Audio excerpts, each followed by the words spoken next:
Assalamualaikum warahmatullahi wabarakatuh. Selamat pagi teman-teman, apa kabar semuanya? Baik, di pertemuan kali ini kita akan membahas pengertian, struktur, dan kaidah teks editorial. Sebelum kita memulai pembelajaran hari ini, alangkah baiknya kita mulai dengan membaca basmalah. Bismillahirrahmanirrahim. Baik, kita mulai dengan pengertian teks editorial. Ayo teman-teman lihat slide yang telah saya tampilkan. Secara singkat, teks editorial merupakan pandangan dari penulis atau redaksi dari sebuah koran. Pengertian lain yaitu teks editorial bisa juga disebut sebagai tajuk rencana yang merupakan opini berisi pendapat atau sikap resmi suatu media sebagai institusi penerbitan terhadap persoalan isu yang sedang aktual atau kontroversial. Tapi teman-teman, sebelum redaktur menulis pandangannya dalam berita tersebut, sang redaktur harus melihat berita tersebut memiliki 3 syarat, yaitu yang pertama aktual, yang kedua fenomenal, dan yang ketiga kontroversial. Aktual di sini maksudnya tersorot atau sedang banyak dibicarakan orang-orang. Yang kedua fenomenal, luar biasa atau berita yang sangat-sangat menarik untuk dibahas. Dan yang ketiga kontroversial. Yang kontroversial ini maksudnya berita tersebut menimbulkan berbagai pendapat dari orang-orang sehingga berita ini menarik untuk dibahas. Baik, kita lanjut ke struktur teks editorial. Untuk struktur teks editorial sendiri ada 3, yaitu pengenalan isu, penyampaian argumen, dan penegasan. Nah, pada bagian pengenalan isu, penulis memperkenalkan atau menjelaskan persoalan apa yang hendak ia bahas dalam teks editorial ini. Dan tentunya penulis harus sudah memperhatikan 3 syarat tadi ya teman-teman, yaitu aktual, fenomenal, dan kontroversial. Masuk struktur yang kedua yaitu argumentasi atau penyampaian argumen yang berisi tentang pandangan atau opini penulis terhadap topik yang sedang dibahas.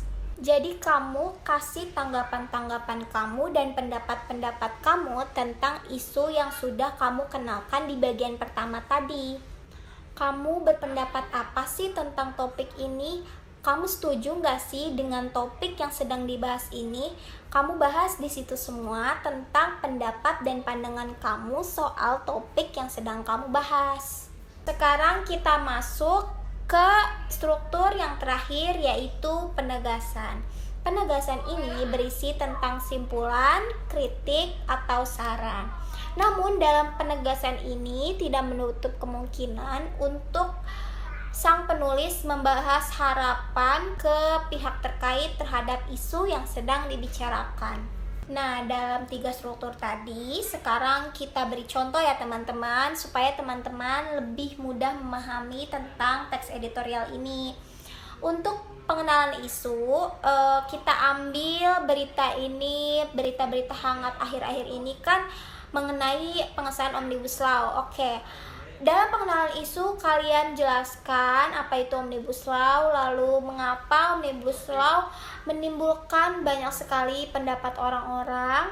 Yang kedua, argumentasi. Argumentasi ini pendapat kalian terhadap Omnibus Law ini.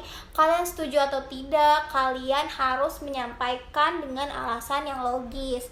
Lalu yang ketiga, penegasan. Dalam penegasan ini, kalian sampaikan simpulan kalian mengenai pendapat kalian tentang Omnibus Law. Lalu bisa juga kalian menyampaikan harapan kalian terhadap anggota DPR atau pihak terkait yang masuk kepada topik yang sedang kalian bahas, yaitu berita tentang Omnibus Law. Selanjutnya kita masuk ke kaidah kebahasaan teks editorial ya teman-teman.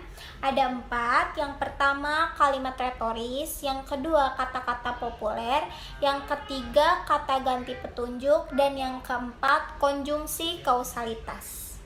Baik, yang pertama yaitu kalimat retoris. Kalimat retoris merupakan kalimat pertanyaan yang tidak membutuhkan jawaban.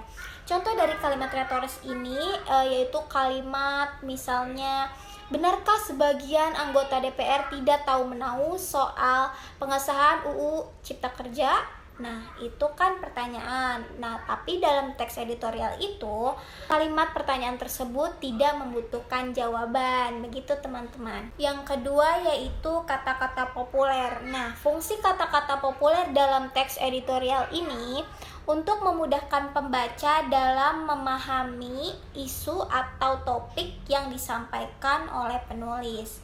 Contoh dari kata-kata populer dalam teks editorial ini yaitu seperti pencitraan, viral, atau yang lain-lain. Yang ketiga yaitu kata ganti petunjuk. Nah, kata ganti petunjuk ini contohnya dalam kalimat, sungguh pengesahan UU Cipta Kerja itu merupakan pengesahan UU yang sangat terburu-buru. Nah, dalam kalimat itu kata ganti petunjuknya adalah itu. Jadi itu ini merujuk kepada UU Cipta Kerja. Begitu, teman-teman. Dan yang terakhir yaitu konjungsi kausalitas. Nah, konjungsi kausalitas itu merupakan kata konjungsi yang menunjukkan sebab akibat. Nah, contoh dari kata konjungsi kausalitas ini yaitu sebab, karena, atau oleh sebab itu. Nah, teman-teman, kalian sudah paham kan apa itu teks editorial?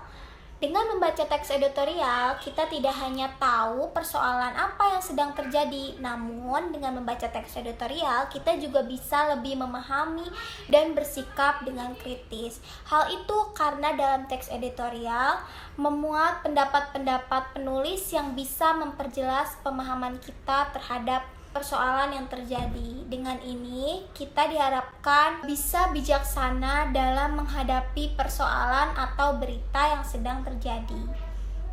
Baik, cukup sekian materi yang dapat saya sampaikan. Kurang lebihnya mohon dimaafkan. Wassalamualaikum warahmatullahi wabarakatuh.